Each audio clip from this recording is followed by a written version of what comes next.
Sabe o que uma história de 4.000 anos atrás, da antiga Babilônia, pode ensinar sobre a nossa grana hoje em dia? Parece loucura, mas a resposta é basicamente tudo. Vamos mergulhar nessa sabedoria que não só transformou uma cidade inteira, mas que ainda tem o poder de transformar a nossa vida financeira.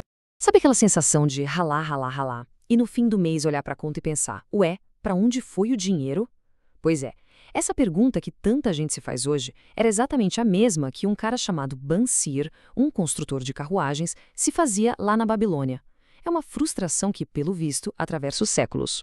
E é essa pergunta que dá o pontapé inicial para a nossa história de hoje. Cansado dessa situação, Bansir e o amigo dele resolvem ir atrás de uma resposta, de uma solução. Eles queriam riqueza? Sim, mas perceberam que o caminho para ela talvez não fosse mais trabalho, e sim mais sabedoria. É aqui que a parábola começa de verdade.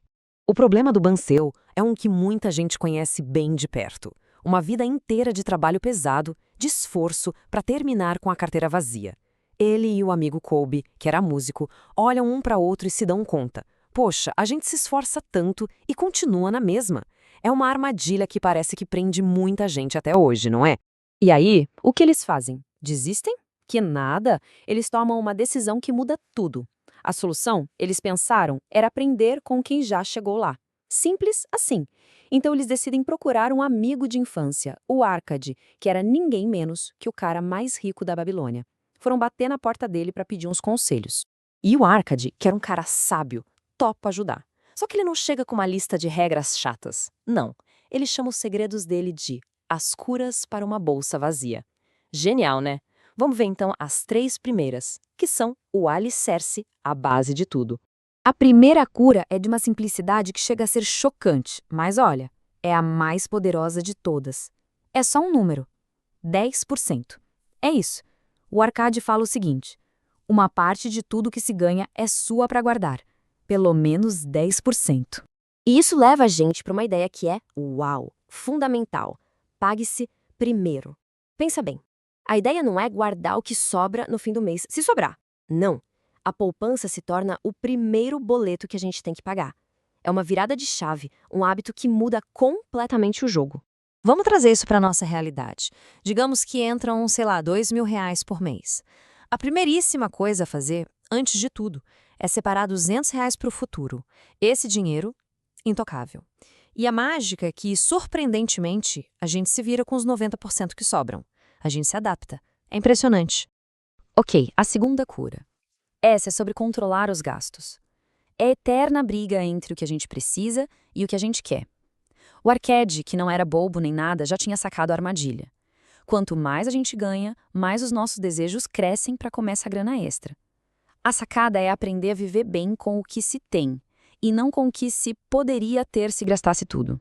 Agora, a terceira cura, e aqui a coisa começa a ficar muito mais divertida. Faça o seu ouro se multiplicar, traduzindo, botar o dinheiro para trabalhar para você. Sabe, quem constrói riqueza não só troca tempo por dinheiro. Usa o próprio dinheiro para virar uma maquininha de fazer mais dinheiro. É o poder dos investimentos, dos juros compostos. É a mágica acontecendo. Beleza, com essa base pronta, o jogo muda de fase. Agora não é só sobre juntar dinheiro, é sobre proteger o que já se tem e fazer crescer com segurança. As 4 últimas curas do Arcade são tipo construir um castelo forte em volta da nossa fortuna. A quarta cura parece meio óbvia, né? Guarde seus tesouros.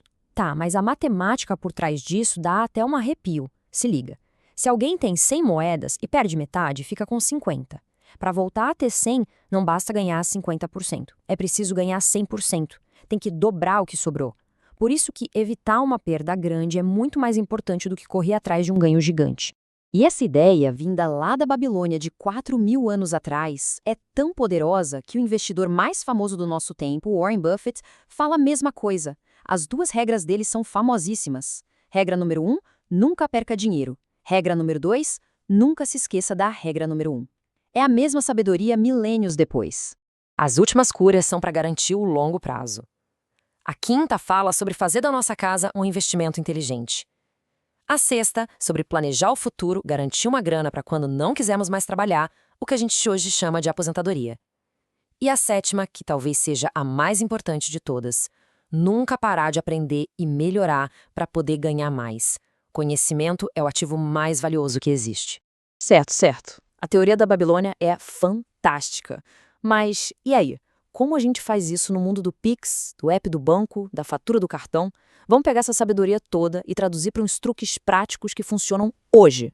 A nossa mente pode ser a nossa melhor aliada nessa hora. Por exemplo, que tal programar aumentos automáticos na poupança? Coisa pouca que nem se sente no bolso. Outra, dificultar o acesso à grana guardada, para evitar que ela compra por impulso. Ou então, por que não transformar tudo num jogo, numa competição saudável com um amigo? São truques mentais pequenos, mas que fazem uma diferença enorme.